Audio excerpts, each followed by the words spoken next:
Ubi caritas es verum, Deus vivimus. Ubi caritas es verum. If the blame needs to be placed on any one nation for starting World War I, it must be placed upon Russia. Russia is ultimately at fault for expanding a regional conflict in the Balkans into a war on an international scale. Russian expansionism in the Balkans, coupled with strategic missteps within the alliance system, stand as the two greatest causes of World War I.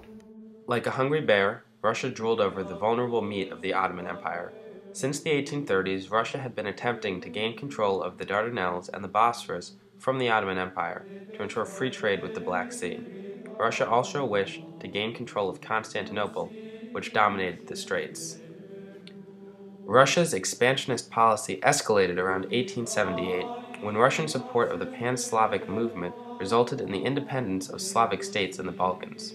The Tsars attempted to establish themselves as the protectors of the Slavs. Not all Slavs supported this, however. One Czech writer for a Vienna newspaper put it succinctly: "Think of the Austrian Empire divided into a number of republics. What a delightful invitation for the Russians to create a universal monarchy." Russia saw two main obstacles to the expansion of its influence in the Balkans: Austria and the Ottoman Empire. Austria had humiliated Russia during the First Balkan Crisis in 1908 and again at the end of the Balkan Wars. The Tsar had been beaten twice by the Austrians, so when the opportunity arose in the summer of 1914, he couldn't back down. If he did, he risked losing all of Russia's influence in the Balkans and forfeiting any chance of creating a Russian-dominated pan-Slavic state. Following the assassination of Archduke Franz Ferdinand on June 28, 1914, Austria issued Serbia an ultimatum.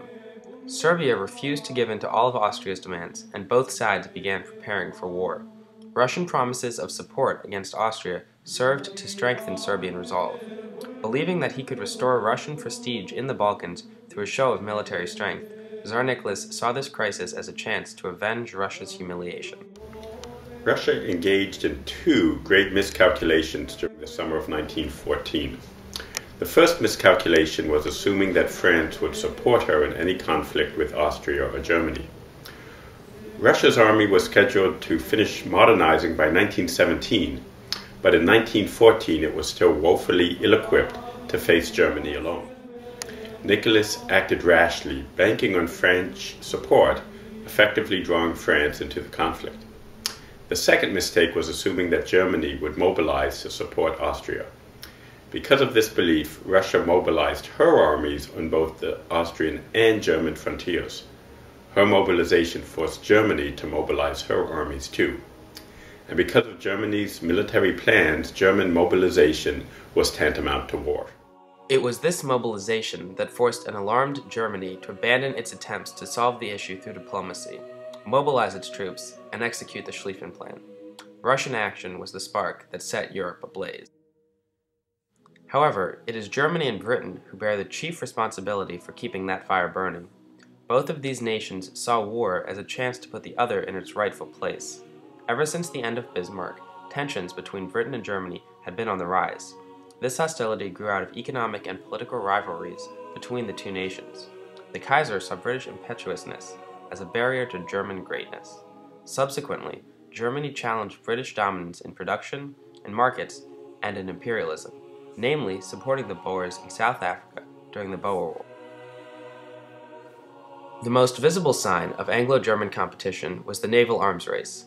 Both nations saw control of the seas as imperative to their national interests, and so raced to create bigger, faster, and more heavily armed ships. A new class of battleships, the dreadnought, came to dominate naval warfare during this time.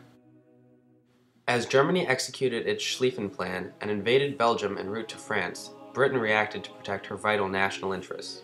Belgian ports were vital to British trade with the continent. The conflict was no longer about the death of an Austrian aristocrat. Germany had made it about money, and nothing angered Britain more than threatening her trade. She joined the war against Germany on August 4, 1914. British imperial ambitions played a large role in expanding the war in the Middle East. She saw an opportunity to attack a nearly defenseless Ottoman Empire and gain territory that would help protect her trade with India. imperialist ambitions prompted Britain to continue fighting the Ottomans long past when it was necessary, in order to gain more land for the British Empire.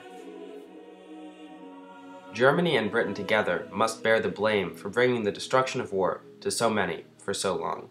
Had Britain been less aloof, or Germany less aggressive towards British interests, had Germany not violated Belgian neutrality, had Britain been less concerned with her economic or imperialistic interests, the hostilities would not have been as devastating as they were.